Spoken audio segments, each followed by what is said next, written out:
It's called a loss. Hello? Alright, so you guys all watched Dragon Ball Z. You remember the fusion dance? The team reel from an emotionally draining time skip. They have stolen a dragon orb from an evil wizard that Lorana slew at the apex of her off-screen character arc. Oh, are you just reading the summary right away? No intro? To cut off Austin from Dragon Ball Z, yes. Okay. Okay, that's fair. Alright, let's fucking do our intro. Okay. I mean, that was a pretty good intro if you ask me, but Okay. Yeah. How is everyone? I'm doing well, and how are you, Will?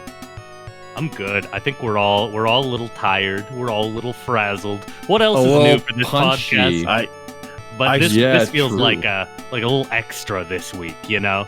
Yes. This is not the energy of a freshly faced team, but the energy of an overworked and underslept team. Listeners, your podcast is like 7 beers deep. They've had a hard day, you know? Full of mania. Yes. Yeah. I spoke of merriment about the summer and how it has not been hot. Lo, I spoke too soon. The entire rest of this week is going to be in the plus 30s. Oh, delightful. Life is awful. Okay, Delightful. Because I have no AC. I need you to pretend like I was bold enough and I was high effort enough to edit Paris Hilton saying that's hot here. I just pretend for my credit that I put that here. Even though we all know Will. You got Paris Hilton on the podcast? Man. I know, it's so high effort. I can't believe you brought her on before Margaret Wise, though. Jeez. Hey! When you know Paris Hilton, you gotta bank on that. It's true. Get some real star credit in here. Maybe she can get Margaret on the podcast for us. I hear they're besties. They party all the time. I mean, I don't know. Like, allegedly, Margaret Wise is a Packers fan, and I don't know how I feel about that. By the way, I'd like to announce that the very next book that we're covering is Confessions of an Heiress by Paris Hilton. Yes. It's looking forward to it. Hell yeah.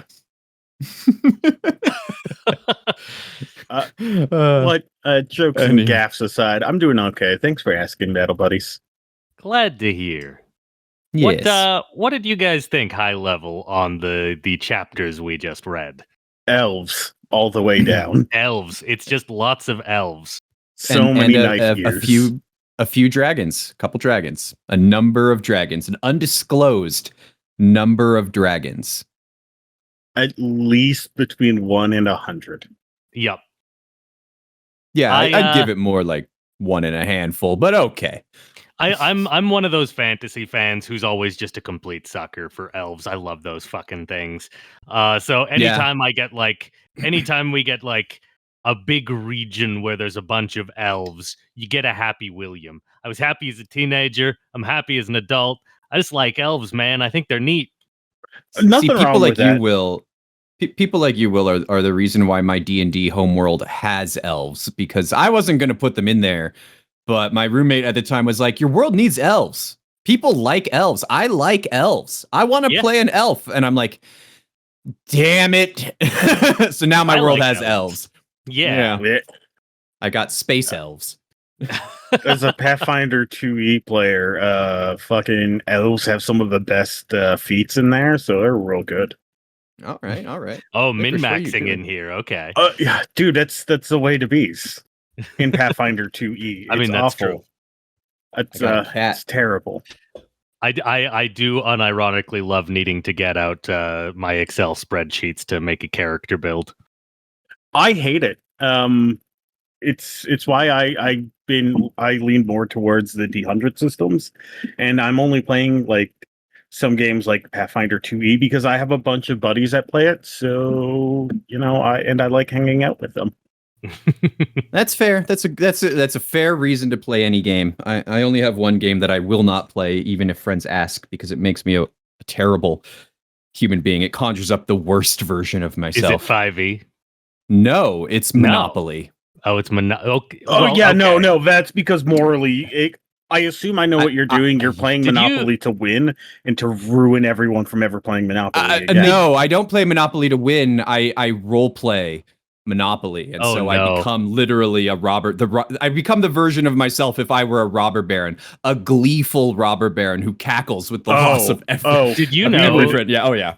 Did you know that the Queen had to ban Monopoly in the palaces of England because the whole royal family was getting too toxic? Really? That Isn't tracks. great. Yeah, that game reminds makes us people that toxic. yeah, It because makes it's a shit game, and I'm not getting into. It's a Monopoly- fun game. It's just No, It's just you. I'm not You getting into need to get. Monopoly. The problem is you never ever have only toxic Monopoly players at the table, and you never ever have only non-toxic Monopoly players at the table. There's always going to be a mix because you can't. There's no character trait in a person that defines or determines whether or not they'll be toxic at Monopoly or not. You have no idea who it's going to be. They're in every group, all mixed and intermingled. So you can literally never set up a game where all of the play styles are going to be in alignment. It's just not possible. Monopoly is the best game there is if what you want out of a game is to tell your grandma to go fuck herself at 3 a.m. No other Yes. game can get you there. Not Yes. genuinely. That true. I'm still the only morally time- opposed to it. The only time we ever had a good game of Monopoly was when me and my D&D friends all sat down and decided that we were actually going to roleplay Monopoly, and that we were going to base our roleplay characters entirely off of the identities inferred from our pieces. And so, like, the top hat was, of course, the right, and the shoe was the rich stockbroker who would sit at the shoe shine booth all day looking at the newspaper. The dog was the heiress with the tiny purse dog, and we assumed these roles and played them. When someone came to the game late and they didn't have a piece, they ended up being the personal assistant that we traded between ourselves throughout the rest of the game. And it was an amazing game, and somehow they won. The personal assistant actually won because they were making us pay for their time, and they ended the game with more money than anybody. But that was a good time. My favorite Monopoly memory was when I rolled and I pulled the card and it said go directly to the ice wall. Do not include what happened to get there. Yes. Yeah. A classic so- maneuver So in the Dragonlance series. Hauntie, tell us more about this. Give us some Yes, kind of summary. A summation, as it were. A summation. A summation of events? Sure, why not? I happen to have one here in front of me, written by a very eloquent and lovely young gentleman named William S.R.D. Who definitely wasn't like red-eyed writing this in a panic, already an hour late to the podcast. Over the span of 5 minutes. Yeah, no, definitely not. All right, here we go. The team reel from an emotionally draining time skip. They have stolen a dragon orb from an evil wizard that Lorana slew at the apex of her off-screen character arc. A white dragon attacks, but finds that it's really quite difficult to retrieve a small glass orb from a wooden ship when you are, a dragon. She opts to simply crash the ship on the rocks and send her underlings to get it later, since she's, tired. And that elf girl is now a crack shot with all of that off-screen heroism she's got under her belt. The gang finds a long-dead Solamnic knight riding a silver dragon and manage to salvage a broken Dragonlance from the remains. The survivors stumble off the ship and find elves, which is, of course, surprising since these aren't even the elves they're expecting. These are Sylvanesti elves, and they are angrier than normal at the Qualinesti. The complicated situation reveals itself. Both nations of elves fled here on opposite sides of a river. They have begun to clash, but it's not that lethal yet. A third group of elves, the Kaganesti, are local to this place, and old friends of the Qualinesti. The Kaganesti youth are friendly and ask to learn the advanced smithing and crafting arts of their cousins, so naturally the Qualinesti enslave them. A Kaganesti elf named Silvara travels with the companions on the way, and she seems nice, and like she probably wears lots of clothing. No wonder Gilthanas can't take his eyes off her. Don't check the art. Gilthanas and Lorana discover that their big brother Porthios is mostly ruling the Qualinesti, and is one of the leading reasons the Qualinesti are feuding with the other elves. Lorana shows up, battle-hardened, and basically doing that scene where Aragorn opens up the door and it's really cool. But then her dad calls her a hoe. It literally knocks her unconscious. The gang wants to bring the dragon orb to Solamnia to fight the dragon armies, but the elves just want to keep it for themselves. Silvara bursts them out and Silvara busts them out and reintroduces Theros. No, you know what you said. Yeah. You're thinking of that Silvara art. Austin, don't Google it. Don't Google Silvara. Why not? Why not? Okay, you can Google her. Silvara reintroduces Theros, the one-armed blacksmith from the first book. Except that this is the sequel, so now he's got 2 arms, a cool silver arm. The gang steals the dragon orb, leaves Elliston behind, and flees into the night. They discover dead Draconians on the path, and Lorana becomes increasingly suspicious of Silvara, especially because she's clearly flirting with her brother. And like, ew? There we go. We got it. What? I did my very best. I tried to write that in character as Hauntie. No. Well, thank you very much for that. I appreciate not writing song of the 5 chapters we read, where you would have committed the entire summation to verse, because Lord, it may be a Dragonlance tradition to convey backstory that way, but man, if it doesn't leave you wanting more, and not in the best way. No, it's true. I really wanted to see the Walrus Men. The Elven Dragon High Lord. The Elven Dragon High Lord. That's so cool. I like elves, you guys. I wanted to see that. Yeah, give us a dark elf who's a fucking Dragon High Lord ruling over the white dragons. That would have been so bitchin'. Oh my god. Okay, Austin, I'm going to send you the art of Silvara. Oh yes, we're going to see this now. She's the sacrificial character where I'm presuming a conversation was had at TSR where they went, listen, Clyde Caldwell, Larry Elmore, if you will just start drawing Goldmoon with pants, we will give you a character you can be horny over, okay? And so Silvara was the sacrificial character where they were just like, she doesn't need clothing, really. Yeah, no, those are just cloth. That is. Yep. Boy, howdy. This reminds me of when I first became a real man, which was Star Wars Return of the Jedi. Fair. Either way, it worked because the art Mm-hmm. that I've seen of like book 2 onwards, all of the other female characters are fully clothed. Yes, they have invented pants technology for women. Yes, it's true.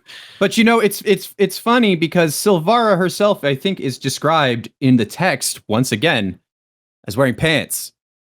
Yeah, they were as boys tucked into her boots, no less. Wise was very clear. Her pants are tucked into her boots. It specifically says Silvara's wearing like boys' clothes. Yes. Which I guess, is this what the Kaganesti boys wear? Probably. I mean, they're not going to spend they probably don't spend a lot of time gendering their garb, right? They're just like, I mean, in the pictures, yeah, probably. If you look at some of the art from the past of Kaganesti gentlemen, they are largely also mostly naked. You see, that's the artist playing a trick. They rules lawyered it. They were like, Wise said that they dress like the men. Well, if I make the men dress this way, then I can draw Silvara. Yes. I'm just imagining that this is like the Goldmoon grudge part 2, though, right? Because of course, famously, Margaret wanted Goldmoon in leather breeches. She wanted her in pants with like the tall boots and everything, the moccasin length boots. Didn't happen in the art. She got upset. Now she's got another barbarian woman, right? Who's also supposed to be super hot underneath all the dirt. And she very explicitly in the text, pants tucked into her boots. Pants tucked into her boots. It's right there. And once again, they made her even more naked than they made Goldmoon. Even more naked. It's a good thing she didn't write in a third barbarian character, because at the rate we were going, oh boy. Yep. Even the 5th edition Silvara art for the 5th edition adaptation couldn't be bothered to give her pants. The pants that are in the book. They give her a full tunic. No pants. No damn pants. Nobody read that part. Just us. We're the lore experts here. Yes, it's just true. us. We are the best. Don't look any further into it. Yep. Man. Yeah. But what a chapter. What a chapter. Yeah. Okay, now that we're done with the clothing topic, so that goddamn time skip. Yes. Yeah. Again, Yes. I really wanted to know more about this bullshit. I did too. It's like one of the most. Not only is it an interesting story, but it's they're hunting the dragon orb, right? It's one of the most pivotal items in the story, and we don't get the story of how it's recovered from the dark elf dragon high lord. This part really hit me way worse as a teenager when I was reading this, because rereading this now, I remember, like I told you earlier, that the editions that I was reading back then, this time skip happened, and then there's this short little ad like, find out what happened in this other book. And I was like, are you fucking kidding me? You've just ripped away a section of the story and fucking gated it behind DLC? What the hell? Yeah. Mm-hmm. And I kind of get it, because I guess, they had committed to a trilogy of books, right, in advance. Yeah. We know the history of these books, and for those who don't, you can look it up. It's not hard to find online. Yeah. But they'd committed to a trilogy to tell a story that was based on a much larger selection of adventure modules, right? Yeah. So I get, they couldn't fit everything in. Yeah. But this would have been much more interesting to fit in, I guess. I think. Yeah. But maybe Margaret in her infinite wisdom decided that the dungeon crawl to get the orb perhaps was not as interesting as this part of the story that she opens book 2 with. Well, which I think admittedly does give us more melodrama. Right. Because the party is split, it's harder to do that. But on the other hand, I actually think that this is, because so often we talk about before, like we talk about how Dragonlance, the books, were kind of a bad influence on the modules, because they turned the modules into like a reenactment game instead of like a true RPG. And I think this is one of the major examples of the opposite being true, where the books are weaker because of their link to the tabletop, where the tabletop had that adventure in it, but there wasn't really space in the pacing and the plot of the novel to fit that adventure in. And, that's a fair call. I actually agree. I think so. I actually agree it wouldn't have fit there, like, pacing-wise. But rather than just, like, not... Like, rather than do a time... Like, they chose to fix that by doing a time skip over this adventure that they weren't going to write in. Whereas I think the more tasteful, like... more like thoughtful and satisfying way to have done it would have just been to not mention it at all. Have them get the orb in a different way that is on screen and is faster. Yes, I agree. They've made enough deviations from the published adventures too in the stories already that they could have done exactly that. And they still could have even given us Feelthos, It would have been there were ways that they could have managed this. Give us a naval battle, right? Yeah. For the Dragon Orb. Maybe the Dragon Orb is in transit and the Dragon High Lord and Sleet are like overseeing its its transport from the sky, and they get in, and then the adventurers get involved, and the Dragon High Lord is like, and Sleet are like, no, we can't really directly do anything about this yet, so we're just going to observe from up here. And they're just like a constant menacing presence in the air. Make it very tactical. Give us a more interesting look at a different High Lord, right? Because we've seen 2 so far. We have Verminard and we have the mysterious Blue Dragon High Lord, who are very different personalities. They could have shown us a third personality, a kind of a tactically minded person like the Blue Dragon High Lord, but also hesitant, perhaps, right? You know, sort of that cold weather metaphor of like slow moving and like, you know, patient and willing to wait for things to come to them. They're going to have to go to ground eventually anyway. As long as we don't let them go here, then we've won. That would have been very interesting, I think. Instead of just a little ditty. Yep. Just a little ditty. Oh well. But I would say that personally, though, I think if Margaret weren't so good at jumping between perspectives, not only characters who are in the same scene, but between, you know, characters who are on different sides of the continent. I think they should have gone with a fourth. I think they should have just made it a quadrilogy, right? And really gone with the seasons, you know. And fit it in, and maybe do like these two middle books in the quadrilogy could have been like the two different parties, right? One book for one party, one book for another party. But Margaret does this so well, this perspective jumping. I think that this was the right choice. I just wanted more of the Dark Elf Dragon High Lord, and I'm going to pout about it forever. I really wanted that too.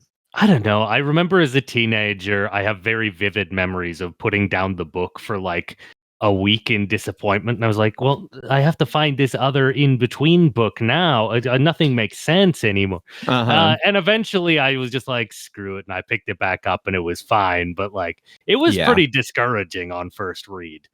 I agree. Although, you know, I do think to an extent the strategy probably worked if this was part of a strategy.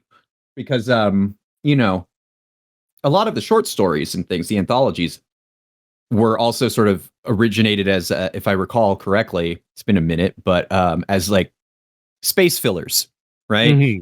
For filling gaps, especially like what were the heroes doing in the 5 years before they came back to Sol, you know, and all of this other stuff.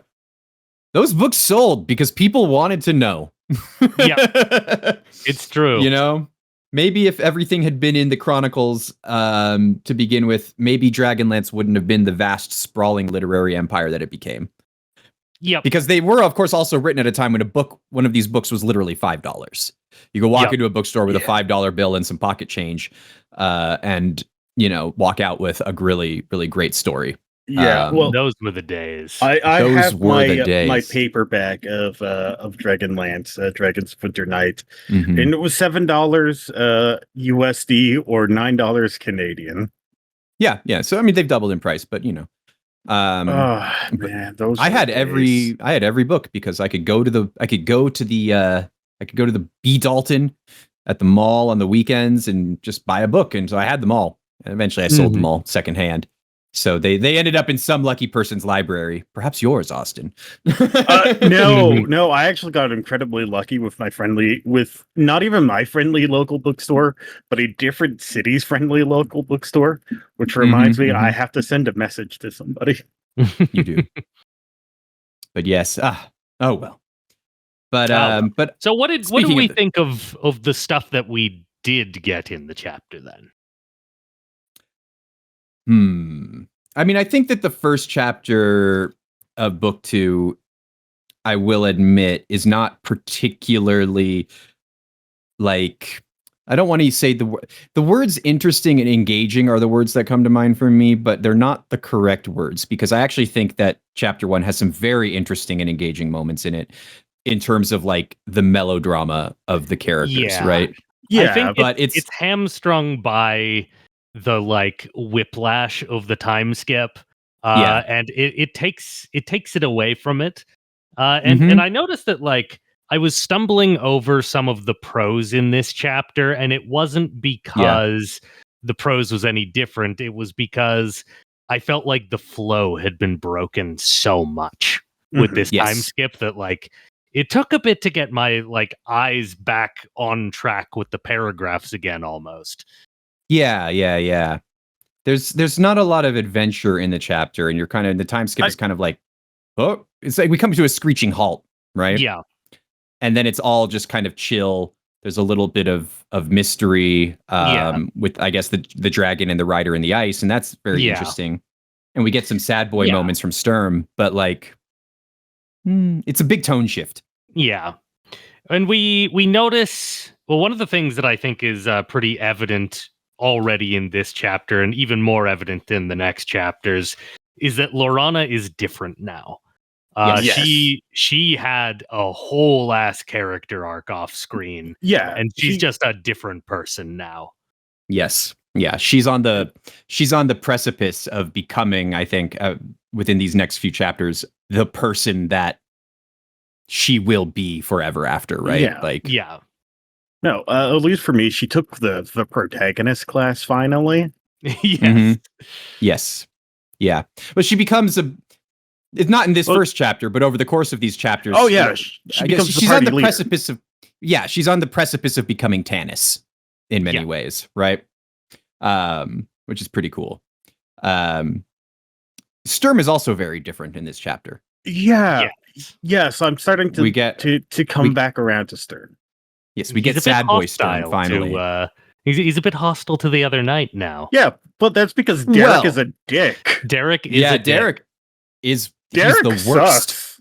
Yeah, Derek, true to his name. No, sorry, Derek's of the world. But you know how your name is used. You know how your name is used in fiction. I'm sure you're charming, but boy. No, I don't care. I'll call out Derek. No, Sir Derek is a real jerk. He's the worst. And the other two who were with him, what were they? Brian and Steve or something like that. They're dead. Were thankfully killed off screen, and nothing of value was lost. Yeah. Nope. But Derek Crownguard is just the worst. Although Sturm does say that he's perhaps this is a backhanded compliment, but he does say that the best of the Knights of Solamnia are men like Derek. That definitely, at least to me, read like a backhanded compliment. Like, yeah. Like I don't think Sturm meant it, because I don't know. We get some more information about the Knights of Solamnia and how they actually are portrayed, to how we're supposed to think of them as noble knights, where it's just a shit ton of politicking and the chivalry is not there. These guys don't even believe in humor. Yeah, these guys don't even believe in humor. Well, it's interesting because, you know, what Sturm says about them specifically, right? He does characterize Derek as honorable, which is, he says, honorable but strict and unbending, with little use for those they consider beneath them. Yeah. Which is kind of also a really good summation of Sturm over the last novel and a half. And he tried his best to be extremely honorable. He was very unbending about it, and he didn't want to work with people who he considered his moral lessers. And now we're seeing him kind of opening up a bit more. There's one line that I keep remembering, which is when Sturm says, I even miss Raistlin at this point. And I'm like, he's coming around. And so I kind of also like with Lorana being very dramatic, being very different now, I kind of wonder what Sturm's been through, right? Like that prompted this. It could just be that he opens up more easily to elven women. I don't know.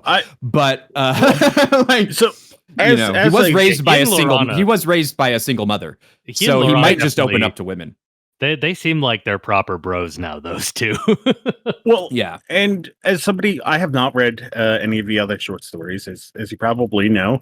I think one of the things that might have got him to open up is he's been hanging out with his frat bros, and they all kind of really suck. So he doesn't want to be like that anymore. Yeah. Well, it's kind of some of the vibes I'm getting. Yeah, I joke when I say he was raised by a single mother, so maybe he opens up to women more easily than men. But I think that actually might be part of his character. Like he was raised by a single mother with a father who he could only like idolize because his dad was dead. And he's finally around men and he's like, these guys suck. But every time he's around a woman, like he softens and warms up and is like, we see that consistently.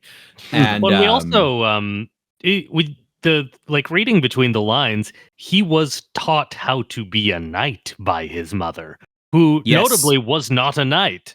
Yeah. Because I would imagine that she would have read stories and heard tales of all the good parts about being a knight. The codes of honor, the chivalry.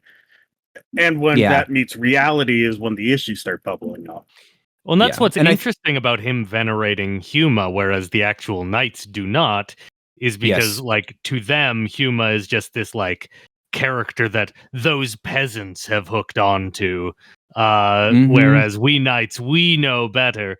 But Sturm wasn't taught about the knights from the knights. He was taught about the knights essentially from a peasant woman. I don't know if she was actually a peasant. I don't remember. I don't think so, but yeah, like if we look at knighthood in general too, as sort of like, especially in a fantasy setting, as like the kind of the apex ideal of manhood, right? Like they're sort of like at the top of like the masculinity chart in terms of what is the masculine ideal. Like he learned all of that, like you said, from his mom. So it wasn't just his mom teaching him how to be a knight. She was teaching him how to be a man. Her vision of an ideal man, right? A woman's vision of an ideal man. And it makes sense that he would struggle once he is in a culture, a hyper masculine culture of men like the Solomonic Knights, and why he would leave. But I think up until now, he's still been trying to be that, right? He's trying to fit himself into that kind of mold that the men showed him was the proper knight: honorable, unbending, unyielding, no time for people lesser than them. It's true. And I mean, if you but look once he's around Derek, all of a sudden he's reminded of it all, and he's like, "Oh wait, no, this actually." I remember now how much it sucked, and I've been trying to be this guy who sucked for so long. Like, why have I been that guy? Like, I want to see that adventure because it was clearly there was some shit going on between him and Derek. Yeah. Man. Yeah, Yeah. a lot of important things happen. I feel like we've tried to talk good about this chapter, but we're all a little depressed about the time skip. Well, I mean, I do want to say one thing. I for one actually enjoyed how we're talking about chapter 1, right? Yeah, chapter 1 of book 2. Yeah, I loved how that started off with the old dwarf lay dying because he's on a boat again, and that just I got a good chuckle out of that. Oh yeah, Laurana and Sturm may be deeply changed, but Flint and Tasselhoff are the same as ever. Yeah, and that's fine. They're the comic relief characters, and that I like that. I gotta say though, yet another time in fiction where pea soup gets slandered. Pea soup is delicious, you guys. It's delicious. It is the best soup. It is.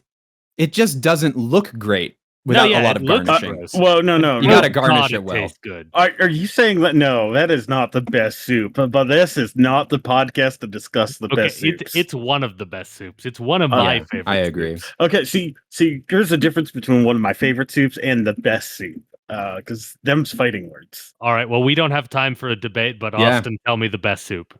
Oh, I'm a sucker for a good bowl of clam chowder. Nope. I will. That's because moving on. So, anyways, meanwhile, from the people who grew up in like a central landlocked part of a nation's fucking Sturm nerds. here. You know, along with I do want to say before we move on to the next chapter, another thing about Sturm, like you brought up, Austin, he even misses Raceland. I think that's a big character moment, right? Of course, that we're supposed. Wow, that's a big change in who he is. He's acknowledging his affection that we've seen it bubbling under the surface the entire time that Sturm and Raceland actually really liked each other deep down. Or maybe not liked each other, but they tolerated each other. No, I think they understood each other. I think they connected on a level that neither of them were willing to acknowledge, because they were both dedicated to something in a way that none of the others in the party were. Right, Raceland to power, Sturm to honor. They could connect on that level, and so they always had this back and forth. But importantly, too, here, you know, when Sturm says, "These people, my friends, were doing more to combat evil in the world than all the knights lined up in a row." He also then says, even Raceland, in some way I can't understand, which is interesting because Sturm is finally acknowledging out loud that there's stuff about the world he doesn't get. He can't summarize everything just like, no, this is wrong, this is evil, etc. Yeah, like he's acknowledging like he doesn't know it all, and that other people know more, that there are people with more wisdom than him, even if he doesn't like those people necessarily. Yeah. And I know it gets brought up, I'm pretty sure verbatim later on, but he's no longer seeing everything as black and white anymore. Yes. Which is a big old character growth. And I think that's a huge character trait that we're finally getting revealed to us about Sturm, that I think makes him one of the most obviously one of the most cherished characters in the series. Although I do think a lot of Sturm fans sometimes forget a lot of these softer traits that he possesses. They just are like, Es Sulora Sothmethus, in the same way that some guys are like the Knights Templar, But but Sturm is a soft man. He's actually very gentle man, deep down, and I think we're getting to see that, and I'm glad that we're finally getting to see it at this point in the story. Yeah, it's true. Can't wait to see more of it. He gets a broken Dragonlance. It's given to him. It is by the dead knight. By the dead knight on the dead dragon. Yes. Yeah. And Tasselhoff remembers. Huma, Silver Dragon. Right, I forgot about that. Yes. Not saying that this is the same Silver Dragon or anything. Oh no, this is definitely not Huma trapped in a wall of ice. No, that can't be right. No, I don't. I legitimately, I don't think that's right. Okay, well, yeah, but I don't know that, so I'm sticking with my guns. You know that now. Yes. But yeah, no, I think that the Silver Dragon, I do worry about that Silver Dragon. I think that they're still alive, probably, based on everything I know about Dragonlance lore. Oh well. But yeah, no, that was a good moment too. They've got the haft of a lance. The hilt. Yes. What will they do with Dragonlance? Who can say? Who can say? It's not like other fantasy stories have had broken weapons before. Literally, this is the first time I think it's ever happened. They can't fix that. Yeah. They need some kind of magic blacksmith. Oh, wait. Yeah, which, again, as we know in this chapter, they're just not around. There are no blacksmiths. Yeah. Well, even if they had someone would have needed to have recovered a magic hammer. Oh, wait. Yeah. Yeah, but no, even if they had a blacksmith and a magic hammer, they would also need a magical arm artifact with which to wield the hammer to properly imbue. Oh, wait a minute. No, this does not sound like it's a real thing. I think you're all just making this up. It couldn't be. Just like screw with me or something. Yeah, no, couldn't be. All right, so we kind of, when we were talking. Actually, no, we didn't really talk about the dragon attack yet. So why don't we jump into the dragon attack? I love this dragon. This dragon is probably one of my favorites. I like Slacker Dragon. I don't even think. Okay, I see. Now we've got to fight. So Sleet is, I think, what I said, my third favorite dragon in Dragonlance. Maybe my fourth. I think Sky might beat out Sleet a little bit, But Sleet to me is so interesting as a dragon character because like their whole framing, they're like, okay, so Sleet's all alone and is like still like reporting to the Dark Queen without any like no fear. Goes to Takesis, a god, is just like, yeah, we failed. We got this wrong. Shoot. But don't worry, I'm working on it. And Takesis is like, okay, chill. I don't think we'd see that from a lot of other forces of evil in this world. So and it's true, and we get that like doubled because when Sleet peels off at the end of the chapter and gives up, he's just like, I'll report this to Takesis again. It'll be fine. Yeah, and it is. It even says that the report is well received, moderately well received. And but what I find so interesting here is something that a lot of people miss, and I think you've missed it, Will. I think you have missed the mark on this. It says, they say, now Sleet was presented with an interesting intellectual problem, and she was not prepared to handle it. Right? She never needed to think much on her own. Fieldthos always thought for her. Consequently, she was a little perplexed as she circled the ship from above, right? What to do about the orb. And it talks about, white dragons just aren't that smart compared to the other dragons. And yet, what does the white dragon do?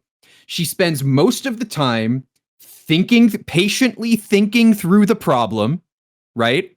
She's like, okay, this is what I need to accomplish. This is what's in the way. I'm going to take my time. I'm going to think about it. I'm going to approach this methodically. When she finally has a plan, then she acts on it without second guessing herself. And once she's presented with a new obstacle that she had not considered, fair, She's like, you know what? And then there's a negative outcome. She's like, you know what? I don't have time to completely think this through again. So I'm going to go back home and I'm going to think about how I can spin this, because I have in fact accomplished a few things that Takesis wanted me to do. Okay. This is great. I've actually done a pretty good job here. Goes back home, reports to Takesis. It goes over well. We never see Sleet again. She lives through the fucking books. She's the smartest dragon in Dragonlance on the side of evil. She is literally the most intelligent. They're like, she's got a problem she has never had to think through before. She thinks it through, comes up with a solution. The solution works up to a point, but it accomplishes several of her goals. Mm-hmm. Her boss is happy with her. Done. Done. I mean, admittedly, I did, like, when I was thinking, like, during the scene, I was like, okay, well, if I was a dragon and I needed to get a tiny orb off of a wooden ship, how would I even do that?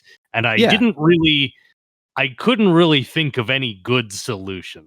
Sleet had a pretty impossible task there and did do a genuinely reasonable job.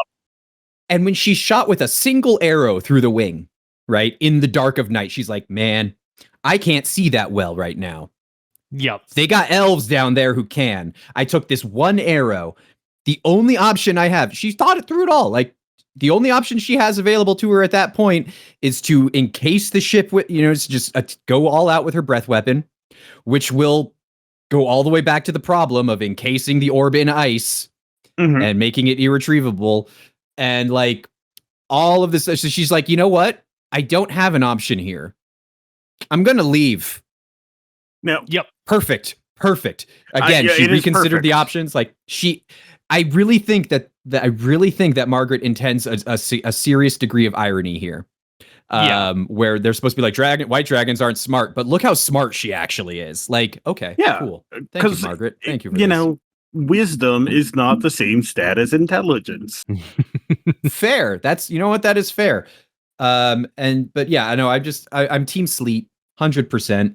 No, I'm with you. The only issue I've run into is like Sleet's a dragon, an ice dragon. They deal with the cold pretty good. So like, she do.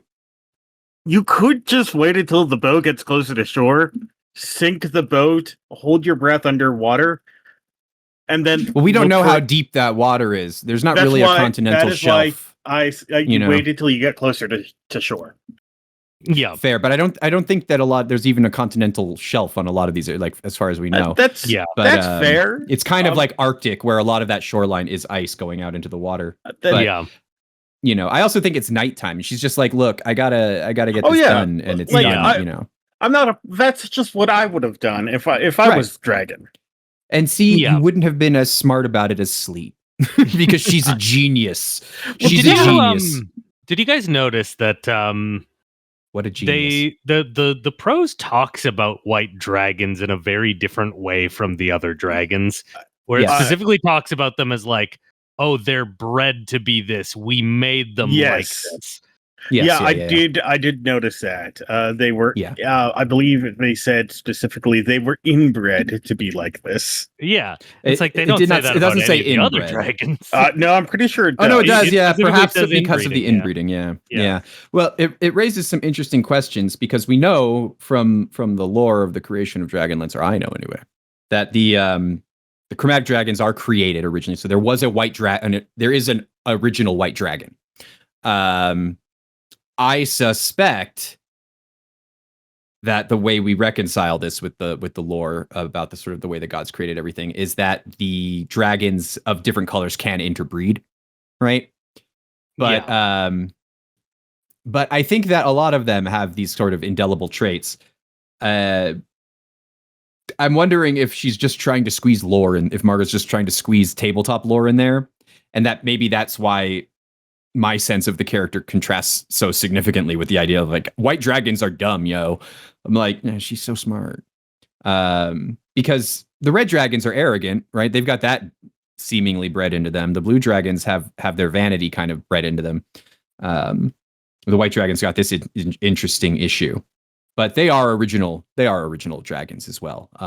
They are one of the original 5. Well. They are the second generation of dragons. Part of the second generation of Dragonlance dragons. Yeah. The white Much like dragons seem very tricksy to me. They come off based off of what I've seen just already from here. They seem very much like everyone else is underestimating them. Oh, they're small, they're dumb. And even though those things, by the sounds of it, and they're inbred, by the sounds of it, those things are probably not true. They are probably smaller than the other dragons, but the other stuff seems like it's just speculation, and it suits these clever little creatures to let everyone else underestimate them. Yeah, and, it's Pokedex. It's like Pokedex entries. You can't trust a Pokedex entry when playing Pokemon. Well, and let your kid play with the Drifloon. Do not let your kids play with the Drifloon kids. No, don't let that happen. The way I've always kind of, from the lore I gained from about white dragons, is they're more animal-like than your other chromatic dragons. Yeah, that comes out animals are across editions, but that's I grew up 3.5, as I've made abundantly clear. And animals are smarter than people give them credit for. Oh yeah, and and path of least resistances, right? Yes, they make this. You can easily, if you're being attacked by a predator, it's not very difficult to get them to leave you alone just by fighting back. By fighting back. So it shows. Assuming you have the opportunity to fight back. The dragon left as soon as somebody started picking a fight. Yeah. The dragon naturally wanted to do the least amount of work to preserve the most amount of energy. Yes. I'll also add to Sleet's points in Sleet's favor here from the game design perspective of things too. I think we've talked before about using dragons as environmental hazards rather than monsters on a battle map. Yeah. And this is a really good example of that again. Like the dragon is literally just flying around and sort of hovering over the ship, interfering with the winds. Yeah. Being an environmental hazard for the navigation and also adding a sinister air to things, some suspense. And then it creates, again, it creates a shipwreck situation, and then it's gone. Like you never have to fight the dragon. It's a really good use of, again, this environmental impact. Swoops in to give dragon fright to people. Yeah, good game mastering. So I'm big fan of Sleet. I think Sleet's wonderful. I'm not stealing this for any kind of dragon encounters in the future. I'm glad she lives. As pretty much as close to a happily ever after as any dragon gets in this series. Yes, I feel like you know that. I will say this with Margaret. I feel like when she writes a lady dragon, she loads the lady dragons up with sympathetic vibes every time. Kisanth gets not in the book immediately, not in the core book, but she gets some backstory. But even then, in her perspective, she gets some like, oh, she didn't really want to be doing this shit, guarding these discs, etc. But she's going to do it, I guess. And Sleet gets all of this, and Metafleur gets to have all of her little orphan children. Whereas the man dragons are always kind of dumb, except for Sky, who's kind of like Sky's kind of like a romantic man dragon, right? Yeah. He's a gentleman dragon. He's a gentlemanly dragon, but I really like the way she writes dragons as all having these different, like, really deep personalities that we can kind of empathize with. And I think she gives that treatment best to the women of the dragon kind, and I appreciate it. That makes sense to me. Yeah. So then they crash. They are now on land. Yes. Derek says no fires, even though they're all going to die if there's no fire. Right. Yes. Yeah, because Derek is a military man. And a military man. He doesn't want, a fire is a signal. That is true, but hypothermia is a worse signal for you dying. Yep. It's true. They'll find us. Oh, well, hypothermia certainly won't find us. Well, it's like, again, it's like Sturm said, he has no use for people below him. And now that they no longer have a ship, the sailors and the ship crew are all below him. Yeah. Is the hypothermia really a problem if it only affects them? No, because he also gets it. He's wearing full plate. That's not a great insulator. But he's probably got a gambeson under that. Yeah, fair. And some thick clothes, He's outfitted for the winter. Probably at this point a very damp gambeson. True. Because of the shipwreck. Yes, true. True. But anyways. But also we know Derek is a dick. Yeah, Derek he sucks. I'm glad we can all agree on at least one thing. You know who else sucks in this chapter? The other elves. Yes, they do. So we get some Sylvan Estes show up, and we're like, wait a second. Aren't they supposed to be, like, way far away? But no, they came here when they fled. Yes, to Ergoth. I should do a little map stuff here and figure out where Ergoth is. I was wondering, and I forgot to look it up. To the north. It's to the north. King in the north? King in the north. Yes. King in the north. Yeah. I'm done. All right. Moving on. Damn, the Sylvan Estes, like, they fully crossed the continent there. Damn. They fucking booked it. They did. They got some good distance on them. Well, remember, they probably also had their griffins with them and stuff, too. That's fair. Yeah, but we're talking a nation that I believe I read is in the, like, hundreds of thousands. How many griffins they got? True. Well, I mean, I don't know. Maybe they got griffins pulling carts or something. Oh, but they're never also mind. All they had to do was make it to the new sea. I forgot. Big inland Mediterranean Sea. Not that right. So they didn't, like, go all the way over Nordmar and stuff. Okay. Yeah, just had to go to the new sea. Little boat ride. Yeah. And then they're there. Hardly a jaunt. Yeah. But yeah, no, they are quite finicky about the presence of even other elves. Gilthanis gets a crack across the face, which they found a little bit embarrassing after Lorana revealed that they are the children of the Speaker of the Sun. Yep. Whoops. Well, and it sounds like it's surprising from the readers because, like, we've heard about the Sylvan Estes, and we heard they're not on, like, great terms with the Quallen Estes, but it sure did. I mean, last we heard of these guys, it didn't seem like it was this bad. No, it's true. But we get some context in the chapter as well for why that might be, right? Yep. We learn about the third tribe of elves as well, the Kaganesti. But also we learn that we get a very brief mention when learning about the Kaganesti about the Kinslayer Wars. Yes, which we've heard a couple mentions before. Yes, this war between the elves. So we know there's this constant backstory, and it's sort of established, and it makes sense that both Lorana and Flint kind of confirm that these longer-lived races like elves and dwarves are real good at holding on to ancient grudges. Because so many of them were there. The Kinslayer Wars were post-Cataclysm, and there's still a couple elves who remember the Cataclysm. So there's a lot of living elves who still remember the Kinslayer Wars. Yes, there are absolutely veterans of those wars still around. In fact, the speakers of the of the various nations might very well be veterans of those wars. Yep. And if they live that long, and they're going to be talking about it, like subsequent generations are going to be embracing those conflicts for a long time afterward as well. So society changes slowly for the long-lived.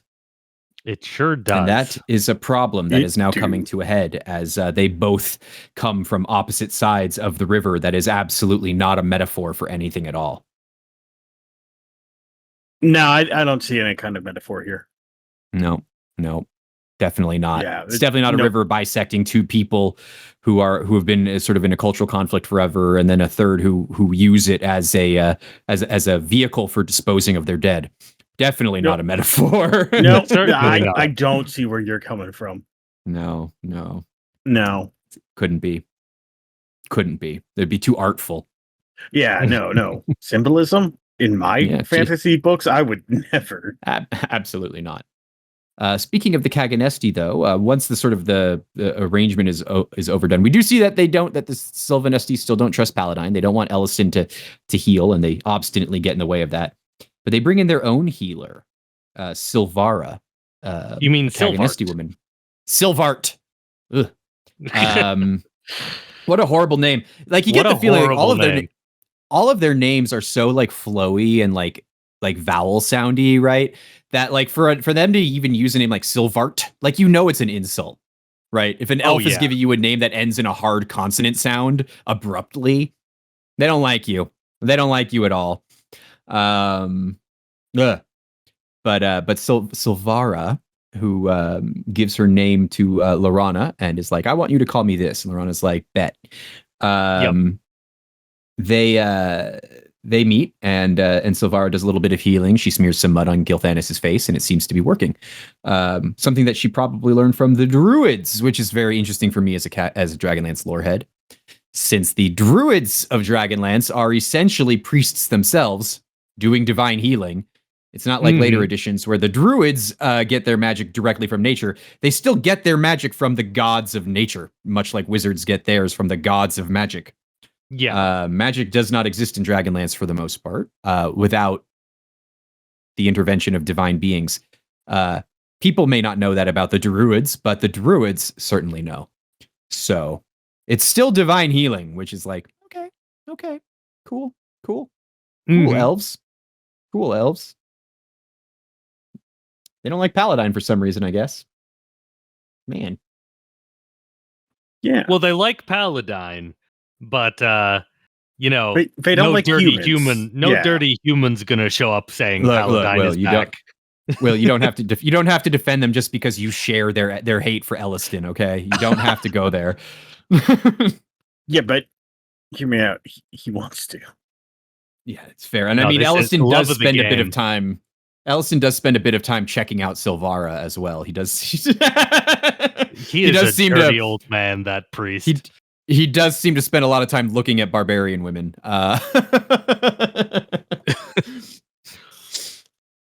He'd be like, barbarians and elves. Those are the two types of women he like. We've seen it. He really liked Lorana. He really liked Gold Moon. And now here he is. He's got both of them in one with Sylvara. And he's like, well. Yeah. Well. Don't look at her, mind if Elliston do. So dirtily dressed in her pants that are tucked into her boots. But look at those slender, shapely hands. Man. So they get dragged away with Sylvart to the Qualinesti because they are nearby, and the new brewing war is not bad enough yet to warrant kidnapping them. So they hand them over. Yes, and we go right back into telenovela mode or Elven novella mode. I swear, every time they go to the Elven village, it's just melodrama. It is.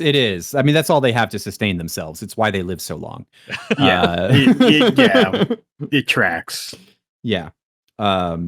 They are beautiful, much like soap opera actors are beautiful. It is the animating force of melodrama. And they live forever, novella. much like yes. Much like a soap opera goes for season after season after season after season, so do the elves. Beautiful and unchanging. They have a big argument with the speaker because the Qualinesti want the Dragon Orb, which we know from the Sylvanesties encounter with the Dragon Orb, not a good thing. Not a good idea. Yeah. Not advisable. Yep. Not advisable. Like, we've got mages. How tough could it be? Yeah. Ooh. Pretty tough, bruh. The Sylvanesti don't seem that interested in it, actually. For reasons. They're like, oh, cool, you got it. I mean, we don't think you're the best people to have it, but we're not going to take it. Yep. Nope. But the Qualinesti fight over it, and there's a big argument between Lorana and her older brother Porthos and their dad, who calls his daughter a whore. Yes. It's very out of left field. It is. It's extremely out of left field, and man, and when they're insulting Lorana, that meme of like, oh, that thing sucks, actually. And the literal coolest thing ever. Like, look at you, all worldly with your sword covered in blood, looking all confident. Dressed like a guy. My God. Yeah, that's a rough moment for her. Her oldest brother is fucking being a douchebag. Her father is not only backing her up, but calling her a whore of the humans, which is devastating for an elf, probably. And even her younger brother, who came around, and they've been adventuring for a while now. He's cowed. He's not he's been cowed into submission in the background. He can't bring himself to speak up on her behalf. He tries and then immediately backs down. Right. Yeah. In the face of the two older men in his family. So this is devastating for her. And is it any wonder she passes out from exhaustion in that moment? Yeah. And it's nice to know that Flint had her back. No, she got taken out by mocking words. That her father's vicious mockery. I'm just saying, vicious mockery hurts. Yep. It does. And but Flint did back her up, and Porthios was a little bit taken aback by that. But sadly, Flint's argument was not bulletproof. Yeah. Because they're like, well, if it is Lorana's, then it's mine. Oh, great. Okay. But and we get lots of moments throughout this chapter of the Qualinesti elves continuing to be bad. I'm just flipping through, and they're not just bad to Lorana. They're also they're in this like big. I mean, I'm picturing like a long house almost. Yeah. And they're like looking down on this thing. They're like, this is barely enough. Yeah. This is barely a house. There is some justification given for that attitude because because they're going to be holding meetings in that. Yes, but exactly. But yeah, the fact that they are like disdainful of it is a bit rude. Yeah. The poor Kaganesti, who are just like, what? This is great. Several families were going to live here. Yeah.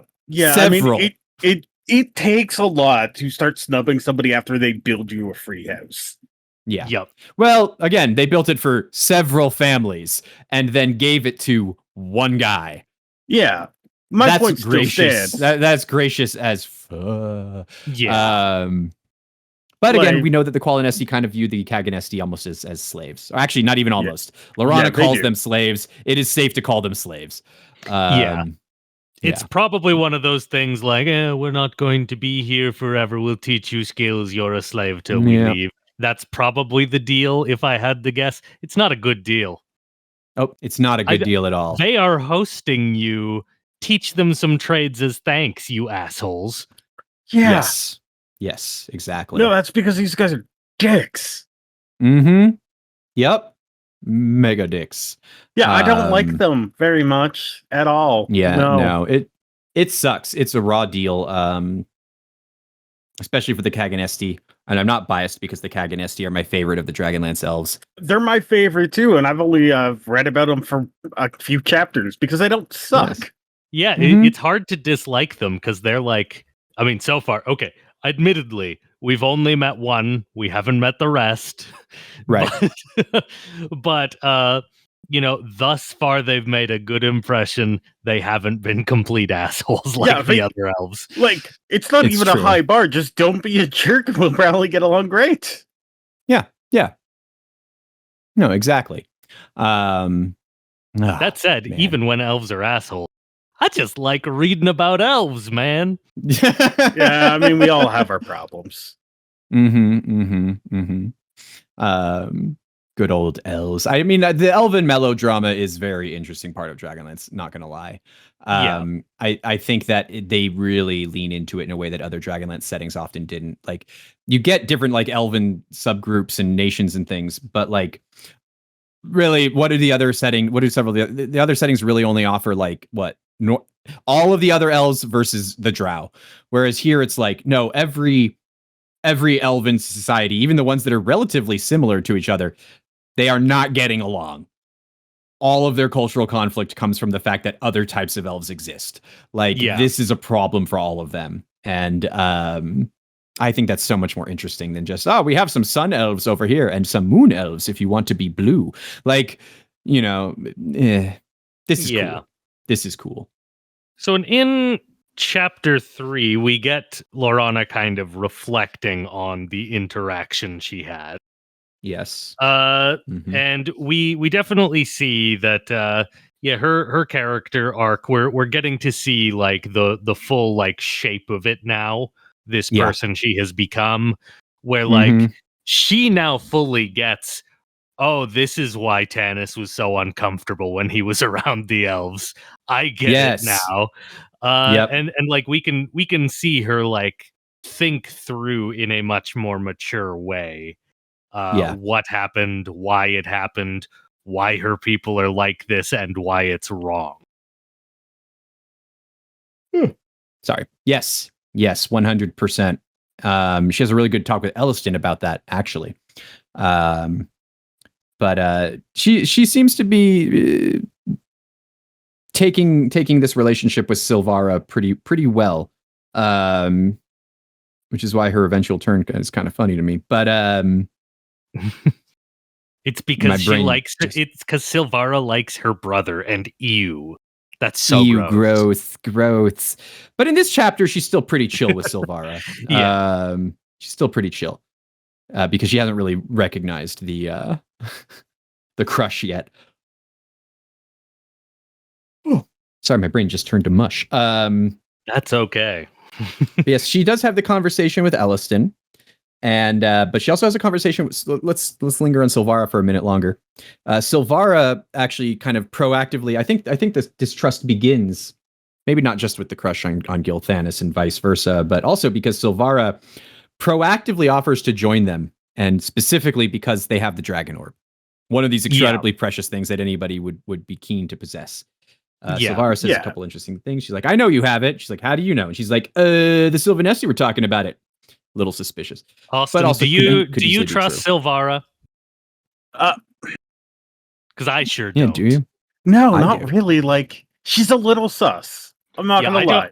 I don't remember anything about her, so I'm right there with you, kind of rediscovering this character. I don't. She shows up out of nowhere. Like, all right, she does the healing thing. That's pretty rad. That gets her a good point. But then she starts dropping a whole lot of super sus stuff. See, I remember everything about Silvara, so I'm going to hold my tongue. So I'm not going to confirm one way or the other. I suspect it's probably one of those half betrayals, like the Draconians have my people captured. I had to do this. That's what I'm getting from Silvara. You're not far off. I'll say that much. You are not far off, my man. all I had was, well, she's working for somebody else right now, not with the adventuring team, whether that it be for her people, because, you know, surprisingly, a lot of people don't like being enslaved. That's a bit of an issue. True. Okay. And having a magical orb that can aid you in slaughtering those people with the aid of dragons in some kind of, I don't know, barter system. Yep. I don't think that I don't think so there. I don't think the Kaganesti have that in them, and I certainly don't think Silvara has that in her. But I think Will is closer to the mark. The day is still young. Do you think I think the Gilthanis and Silvara couple name, despite the insult, is Gilthart. Gilthart? Yep. That's the couple name. No, yes, I like Gilthara, but myself. No, I'm a Gilfart. But that's because when it comes to stuff like that, I've got the maturity of a 12-year-old. It's fair. So it's why my favorite country name is still Djibouti. Also, one more thing. Druids. These are new to the mix. These are outside of all the magic systems as we know it so far. But they're not. Well, they're not, but they're presented here as though they are outside of the magic system. Correct. Well, because we haven't interacted with the druid. We haven't interacted with them. They apparently have healing magic, and everyone thinks it's totally normal. Yes. As I had said earlier, just a little while ago, the druids of Dragonlance are one of those priesthoods that they are in fact priests, because druid was a type of priest in second edition, so that is how they are written. And it is easy to assume that their magic comes directly from their connection with nature, that it's some sort of primal wild force. But in Dragonlance, that is not the case. It comes from two gods of nature. One of those gods is Zivelin, god of beasts, and the other is a name I cannot immediately recall, who is the god of plants. And those are the two gods that the druids serve. And so their magic is in fact divine healing magic. But if I recall correctly in the lore, their approach to those gods is it's not like we adore these specific gods. They know who the gods are. They know where the magic comes from. It doesn't really benefit anybody to be told that. I'm interested. So they're just like, let people think we worship trees. It's fine. Once we actually meet some of these druids, presuming we meet some of these druids, I'm interested to see if they lost their magic during the cataclysm, because everyone's talking about them as though they haven't. But one of the ongoing themes in book 1 was a lot of people have been faking magic and divine magic. So I'm wondering if the druids have been magic the whole time. I don't remember, but I'm going to hypothesize. I'm going to hypothesize do some crazy shit. That they could. Well, I hypothesize. My hypothesis is that they could continue to use their magic, largely because they would need to, in order to stay isolated. Because druids were are isolated priests in Dragonlance. They live in the woods. So if they didn't have magic, then they were being supported directly by things like the Forest Master and other spiritual entities, which is totally fine. I do believe that they could not heal, because healing is almost specifically, if priests from other gods can heal, it's still only because Mishakal allows for healing magic to exist. So, like evil clerics can't use healing because there are no evil gods that offer healing magic, right? And Mishakal isn't going to let them have it. So I do believe that they probably couldn't heal people, but they probably had some magic otherwise. And if that's the case, it would make sense that a lot of people might be like, no, they don't have, their magic is whatever, because it seemed in every conversation about the gods that whenever people talked about divine magic, they were always talking about healing. Yeah. Right? They're always like, no, the healing is the mark of true divine magic. It's always healing. It's always healing. It's always healing. So if a druid could be like, I make these branches turn into snakes and they climb up your legs and bite you in the boot, in the butt. You're a superstitious person on going to point at them and go, that's a wizard. Yeah, exactly. That's wizardly magic, or maybe some weird spirit that lives in a tree. You made out with a dryad once and she gave you this ability, and something like that. That's going to be my theory. That's my hypothesis. That makes sense. So where are we now? They get away. They grab the team. There's some little scuffles. Task gets caught being a thief. Yep, Elston is all like, you got to be a leader, Lorana. I believe in you. It's a good pep talk, actually.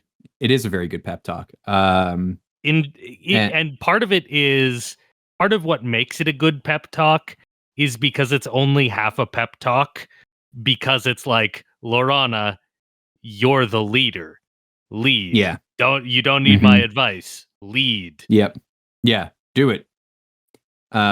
Just know that that's what you're choosing to do if you go down this road, so that you will, Yeah, exactly.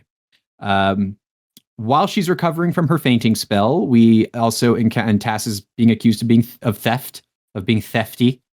Alleged. We are reunited with Theros and his new silver arm that he went on many adventures to go get. We hear. Yes, adventures we allegedly do not encounter. Yeah. We had a mini I've time never skip heard right of that. there. Yeah. Yep. I like how both times he has the opportunity to talk about it. First, it's Tasselhoff being like, "Your arm," and he's like, We'll talk about that later." So he glides past it, and then when he finally gets a chance to talk about it when he wants to, he's like, "I went on some adventures." Everybody else is like, "Yeah, okay. Anyway, we don't have time." Yep. It's very funny. It's basically, I think, Margaret being like, "We're not going to get into it." We're not getting into the arm,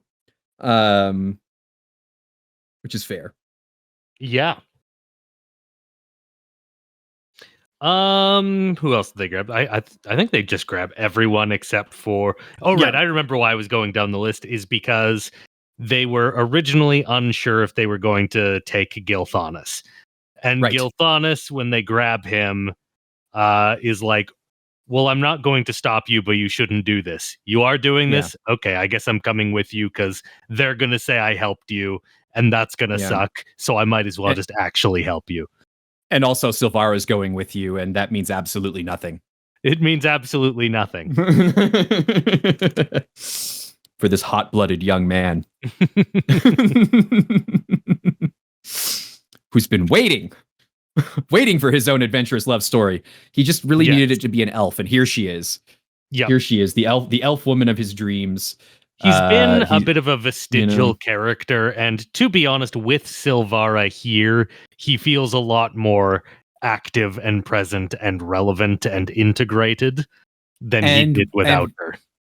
And round. He feels like a more rounded character because we see him behaving in ways that are not the ways he's explicitly only behaved in the past, right? He's always been kind of cranky and judgmental, and like he's been the antithesis to Laurana, right? Yeah. And now we're starting to see him being more like in chapter 4, we get some really funny moments, and we're seeing when he's interacting with Silvara, and we see him being more of a guy, like actually like kind of a young guy too, right? A young infatuated man. Like, this is his moment, I think, where he blossoms for the reader. He opens up. I thought spring was when young men's thoughts turned to. But now we're in the winter book. Winters get long and lonely. But we're in the winter continent, and this woman is she's either naked or not. We don't know. Like, I mean, she's got her pants are tucked into her boots, is all I'm saying. Her pants are tucked into her boots. Damn it. I'm sorry, Margaret. I'm sorry that her pants were tucked into her boots so lovingly, and allegedly. Even in this cold, frozen continent, I'm sorry, Margaret. Yeah. And during the escape, they take the orb, and Lorana's dad wakes up briefly, just enough to be like, "Sorry, Lorana, we'll talk about it in the morning." He kind of it seems like he wants it to be water under the bridge, but I don't get the vibe from that little moment that he's like sorry. He's sorry their relationship is on the rocks. Yeah, but he's not. Yeah, he's not sorry, and he's half awake, and he immediately falls back asleep. Like, he's a misogynist. He probably is. Yeah. Well, and also we notice he has no wife. So once again, where is she? She was in the same bed. Yeah, Lorana was like, "Oh, my mom's there." Yeah. We never. Wow. Oh yeah, no, she doesn't get any. She does not get any speaking lines, mind you. Damn. Yeah, she she moves a bit when Lorana gets there, and like Lorana's like, "Oh, it's my mom," and then like her dad like rolls over and puts an arm around her so she stops moving. This Margaret. It definitely makes sense as to why Lorana was the way that she was, if she was being raised to be like this voiceless elven mom. Ooh, that's a good point. Never mind, Margaret. You're redeemed. I wasn't saying that against. Like, no, it makes sense because as far as we can tell, like, how many other female elves do we encounter that have speaking roles that aren't royalty? True. And her dad do call her a hooer, which is not something men What a call stray. any woman unless they really just aren't kind of, that fond of men, actually. So, and her brother is totally in on it, her oldest brother, who would have had the most one-on-one time with dad out of all of the kids, right? Yep. And I mean, Gilthanas does immediately go back to being that also joining in on this nonsense. He doesn't join in on it. He defaults. He defaults. He cows, but that's silence is a solid sign of complicity. So he does, but then behind the scenes he helps her and leaves with her stuff. So he's not all the way there. I think he's not all the way there because I don't think this is a political silence. Like I think that in the case of a family dynamic, silence is not complicity. Silence is more of a sign that he was probably regularly abused by his older brother. I understand that. My guess is he was often beaten is that when he was the younger brother, things were really good for him because he was the youngest son. And so they probably both doted on him. But then once he had a younger sister, there were probably a number of times in his life when he tried to back up his younger sister, which we know from their interactions from Tanis's memories of them. And that dad and older brother probably grilled him a lot about that. And he learned to not back up his sister all the time. So now when he's finally facing down these two older men in his life and the opportunity to stand up for his sister comes up again, we are reminded he is still basically an elven teenager. And he defaults to a submissive role because that's what they beat into him. That's my I don't think he's complicit at all. I don't think he's siding with them at all. I think he's just behaving the way someone under two kind of woman-hating, domineering, controlling men who only ever expected control and authority in their lives would have raised him to be once there was a daughter in the family. Because he was off running adventures with the sister, and they probably wanted her, like you said, Will, to grow up to be silent and not adventurous. And man, well, and I mean, Gilthanas has seen he's been all while we haven't been able to see Lorana's off-screen adventures, Gilthanas did see those adventures. He knows his daughter, or he knows his sister isn't just some frail princess who should stay home and pick flowers. Yes, exactly. He's seen the same things that Ellison has seen, and that led Ellison to be like, you lead. You're the right person. Yeah. So, and much like Gilthanas was ultimately, though begrudgingly, willing to follow Tanis, he probably, if Ellison sees those same qualities in Lorana, he probably views Lorana as leader quality, material. Yeah, and I'm not going to reread the whole thing to confirm this theory, but I'm pretty sure once they start adventuring, I don't think we ever actually see Gilthanas dismissing or talking down to his sister. I think he does a little bit when she sneaks out to Pax Tharkus, but that was a different situation. That was a very different situation. And then once she's starting to get established, he fully respects her. Yeah. Mm-hmm. He do. So I think that Gilthanas is a man who I think we can say that he lacks a core, right? Yeah. He's been the middle child for his entire life. He's nobility who's never going to inherit literally never going to inherit a throne because elves live forever. And he wants to be out there adventuring, but he's also politically aware that that's not what they should be. He's a very dizzy young man. And so taking a stand on anything is actually going to be very difficult for him, which is why I think he comes off like an asshole when he does try to, because he doesn't know how to in a diplomatic way. Yeah. But we're going to see a much different side of him from here on out. Yeah, I was going to say, I'm curious to see how his relationship with Tanis develops over the next bit, because this honestly does feel like a bit of a turning point for him for a number of reasons. Number one, he's backing his sister. He will hopefully recognize that he needed to actually back her, in the moment against the older males in his life. I don't know if we're going to get that or if those scenes are just going to star pure Lorana. But I feel like this is going to be a moment where I think this is where Gilthanas' story arc starts.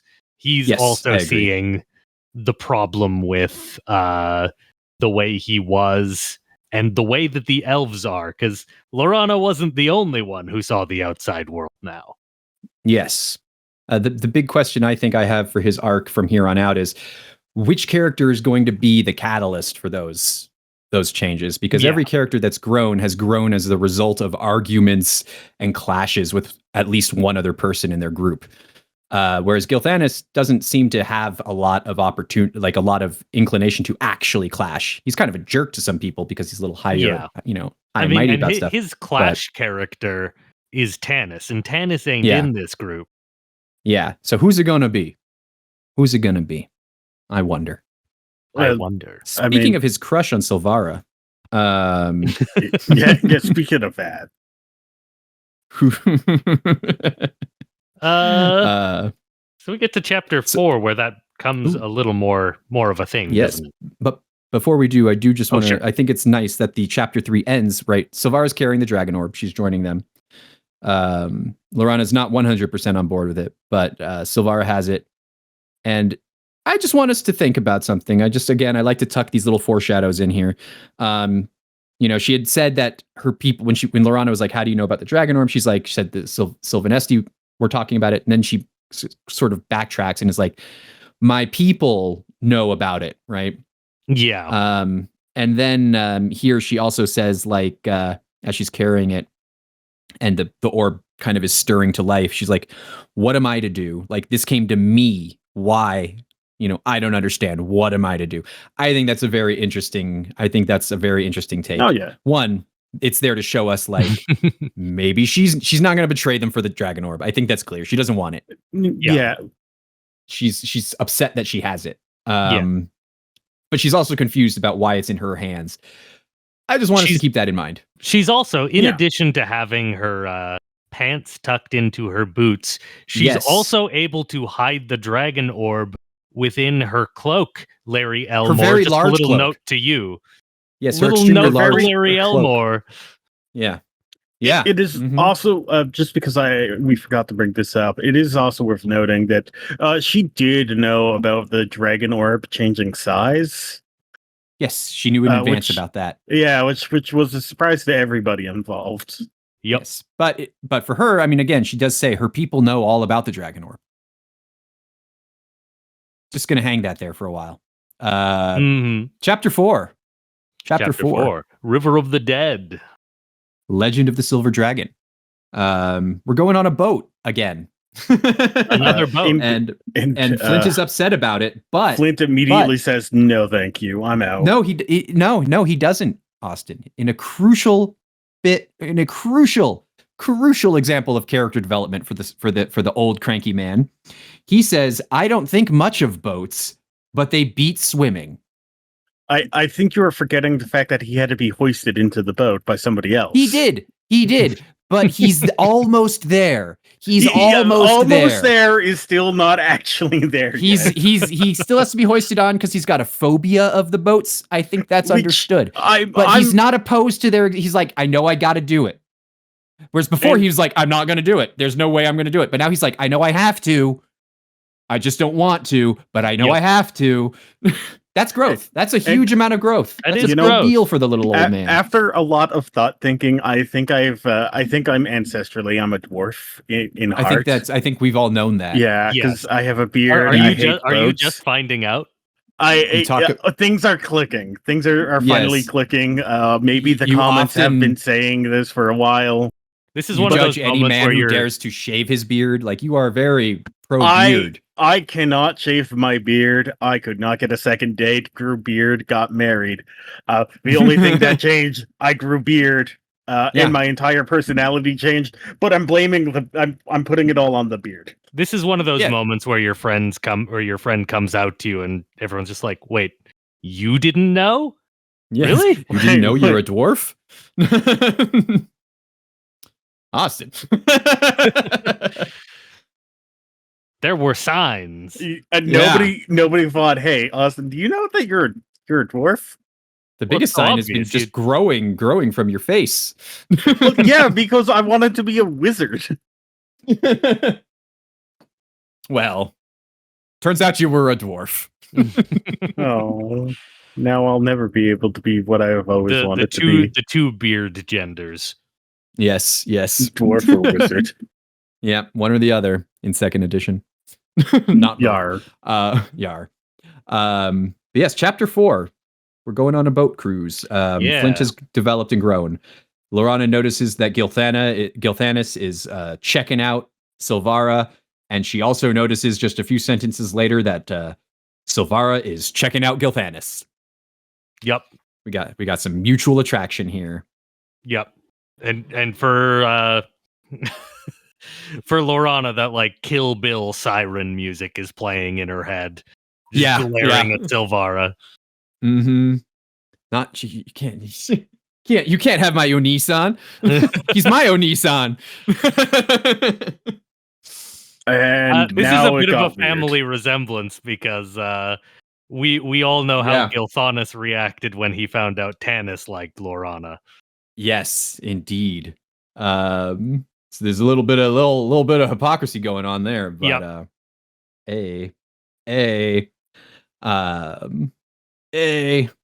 But they go on to meet up with some of the Kaganesti. Theros tries to tell his story about how he got the arm, and then they're like, okay, anyway. They go on their little boat. Anyways, tell that in a short story anthology or something. They do. And the Kaganesti get them on a boat, and they go down the river. And Silvara tells them, yes. And although they don't have time for Theros' arm story, the moment Silvara is like, well, I got a story about Huma that's relevant to the river, Sturm is like, Huma, you say? And is like, please tell us. And Gilthanas is like, yeah, you should tell us the story that you've got. I want to hear you talk forever. So she tells them about the river, right? It's the River of the Dead. Which I thought was very interesting. We see a little boat with a dead guy go down it, which I thought was pretty cool because it kind of hooks back to the thing we learned with the Qualinesti that not just the elves, but people in general in Ansalon don't bury their dead, right? And this seems to further kind of dovetail into that, where they also don't deposit them in the water. It seems like there's an uncleanliness. Yes, there's an uncleanliness associated with the dead, and that dead bodies somehow profane or dirty the thing that they're disposed of in, which is why they all use tombs. Yeah. Right. Which makes sense, since I believe that among the gods of the dead in Ansalon, the only god of the dead that exists is the evil god of undeath. So yeah. But it also seems like a terrible trick, just basically building small, very difficult to break into houses full of dead bodies that could just get up at any moment. It's a world ripe for, actually, now that I think about it, Dragonlance is a world ripe for Tomb Raider character concepts. Honestly, yeah. Those have got to be everywhere. Well, right? why do we have to bury our dead in crypts? Well, because it will create really good gameplay. That's why. Yes, dungeons everywhere. Every village is going to have them. Cities probably have labyrinths. Oh my god. So, by the way, what do we think of this story we hear about Huma?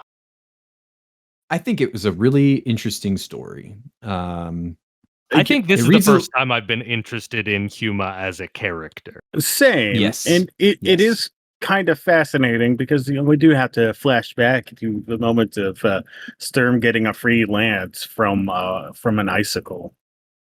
True. Like a couple of chapters earlier. I mean, a broken lance from a man in a block of ice, or a sword from a woman in a lake. Yeah. Who can say? I mean, it's objectively funny that Huma rides his girlfriend into battle, but ignoring that. Yes. I like the love story. For me, it's very Arthurian, which is sort of the point, I think. We have the Arthurian legends where you have King Arthur as just the guy who leads the knights. But then the moment you bring Guinevere in, right? The moment you make King Yeah, it Arthur's gets story a tragic. love story, it gets tragic and interesting. And that's what happens here. The moment we bring in Huma's love interest, it becomes tragic and interesting. And I almost, when I was reading it, I didn't remember. I thought that Sturm was going to get a little bit upset about it because of the whole bit about like Huma being willing to throw everything away, right, for this woman. But I also think he's been disenchanted just enough that he can accept it. Yeah. Right. Mhm.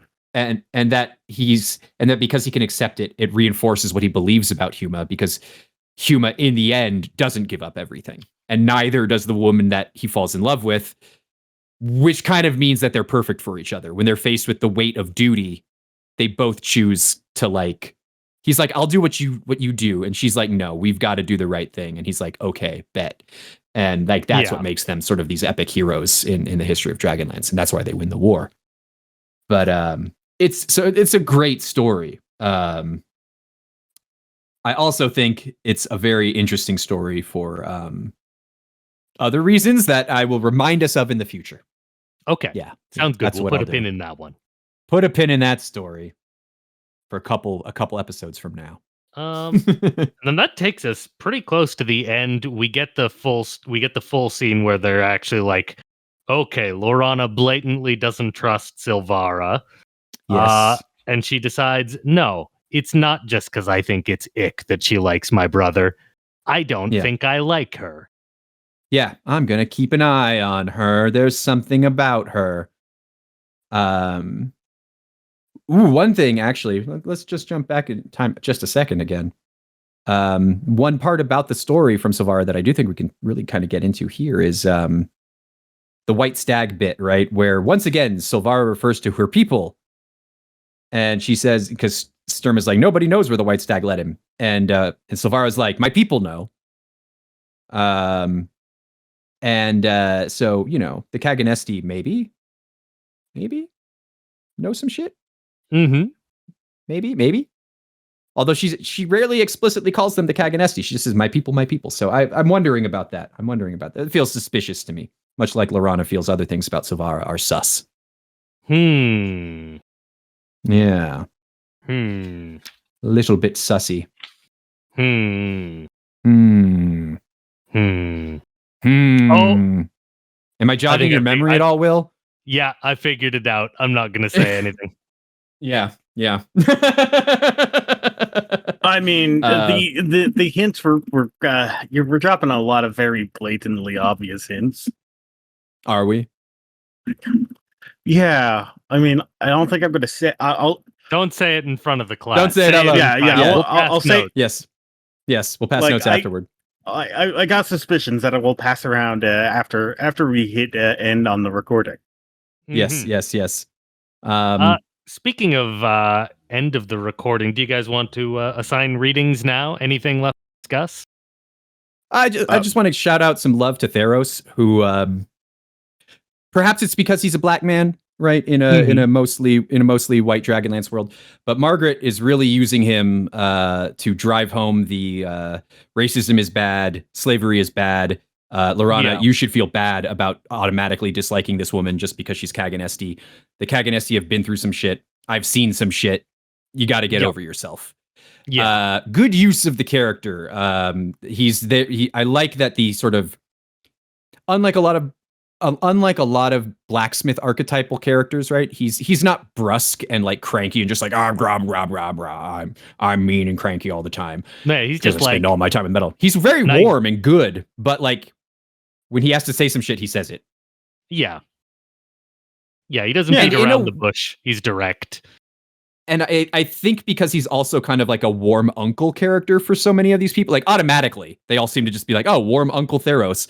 He gets away with it. Like they almost never argue with it. Like he's just like, you're being a bitch, Lorana, and probably a little bit racist. You shouldn't be. And she's just like,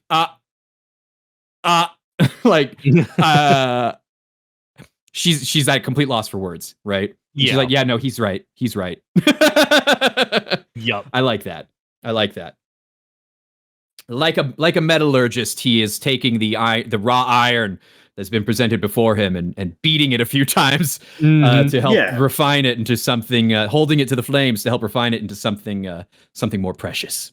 Indeed. Yes. So much love to Theros. Yeah, Theros is a good character. He's got, I wonder if he's going to forge some Dragonlances or something. Oh, maybe. They give him a magic arm. They assemble all the various pieces to build Dragonlances. Yeah. What could happen? I wonder if he's an incredibly pivotal character in the Dragonlance saga. and once again, an example that that Wise and Hickman were they were thinking about racial justice when they wrote these stories. I'm sorry, I'm going to say it. They were. Like, people try to say that they were. They were. And they were trying to think, and they were thinking about feminist issues. That's all in these stories. It's everywhere. Yeah. So, well, and it's interesting. Like, I mean, since we're on the subject, like, people a lot of the times will talk shit about how, like, oh, well, I mean, everything's woke now. There's black characters in European fantasy. It's like, there were black characters in European fantasy in the 80s. Yeah. Like, well, and if this isn't new. If Wise and Hickman wrote these books today, there would be people on the internet, a lot of people who probably claim to be Dragonlance fans nowadays would be like, these books are woke, right? Like, because they don't remember what they read. Yeah. Well, yeah, and for a lot of these people, they don't actually understand what the term woke means. They just hear it be used by politicians that they like. Yeah. Well, I think they understand what they want it to mean. Well, for sure. The books are not. The books are a very early example, I think, of themes of these themes in Dungeons and Dragons. I think they are themes that a lot of the writers were concerned about. And it makes sense because in the late 1970s, early 1980s, these topics were all over the news. This was a really big moment, right, for women's liberation. The civil rights movement was still had still happened in recent memory and was still ongoing as a topic of discussion. So, like, it makes sense that these would be in the books. So I just want to remind people that this is here because I actually it think broadens that, like, our understanding of D&D. I think that racial justice is quite a core theme in fantasy, and people try and pretend like it's more fantasy to not have it in there. But Lord of the Rings was about a whole bunch of different races who didn't love each other all that much coming together. That was the fundamental thing. And Tolkien had his shit. We all know the Mongol comment, but like the core theme of his work was multiple, like, very different types of people coming together and what they can accomplish. And that is so fundamental and core to fantasy that, like, having a racially diverse cast is like it's like core to everything. Yes. Well, and I also think in Dragonlance we've seen up to this point, including the first book, we've seen Bupu, a member of a race that everybody thinks is stupid and foolish, when in fact they really just have been living in poverty for generations and lack education, is a crucial and plays a critical role, right, in the success of their escapade. We have Theros Ironfeld, who is going to be critical on the world stage for what he can bring to the table for everybody, right, for the fight against evil. We have the elves, who are like the white beautiful people, even the Qualinesti, who are like, we don't hate humans, we aren't racist like that. We realize now are actually pretty hypocritical about it. They are, in fact, even against their own people who differ from them only culturally, they are willing to say, no, these people are sub-Elven, right? Like, we see all of these examples of, like, the way prejudice and whatnot gets in the way of Good's agenda for the world. And I think that's like, I think it's an incredibly central theme. Again, the gods put healing magic in the hands of the humans, who the elves are like, you're lesser than us, right?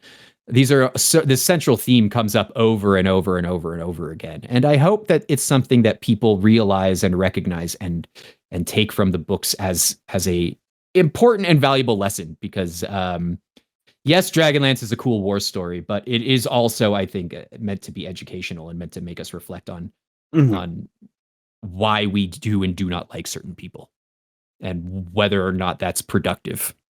and good for the world. You know. Yeah. Thank you, Margaret Wise and Tracy Hickman. I think that's honestly a super good point to leave us off on. Yes. Yeah. So all of you, you're all reading up to book 3. It's only like 45 pages. We're already done Sweet. book 2, or we will be Chapter next week. 5, We will be. Silvara is next. Ooh, look at that picture. Oh my goodness. Yeah. I'm gonna leave it there. Oh God, I didn't look closely. I just saw a waterfall. Okay. Oh yeah. Those no, are not it's, pants tucked into boots. That's what I'm telling you that much. I'm just saying, this one maybe not for the kids. This is again, I'm telling you, this is the sacrificial character where they put all of the horny. Yeah, there are the pants are folded up next to the boots somewhere else in this picture. Wow. Anyway, we should go. Hey, I'm gonna before we all leave. Hey, I got a question for you, Auntie Hauntie. What? If I were looking for you on the internet, where would I find you? Twitch.tv/Auntie Hauntie and YouTube at Auntie Hauntie Games. So I'm very distracted by this chapter art. I understand. the book, That's why I'm getting to you first, so I can move on. Hey, William, if I were to stalk you on the internet, where can I start that? You could find me looking up JPEGs of Chapter 5 Silvara. Yeah. You would find me on the William SRD YouTube channel, where I review the video game adaptations of tabletop franchises. They even gave her a little tummy. Look at that. And hi, I'm Austin, co-host. You can find me at the Handful of Nerds on YouTube. I swear we're releasing new episodes any year now. I promise. It'll happen. It will happen. We're still recording episodes. We're on season 3 at this point, but that's neither here nor there. Goodbye, everyone. Goodbye. I love you. Bye. I love Go on. Silvara. Get. Oh my God.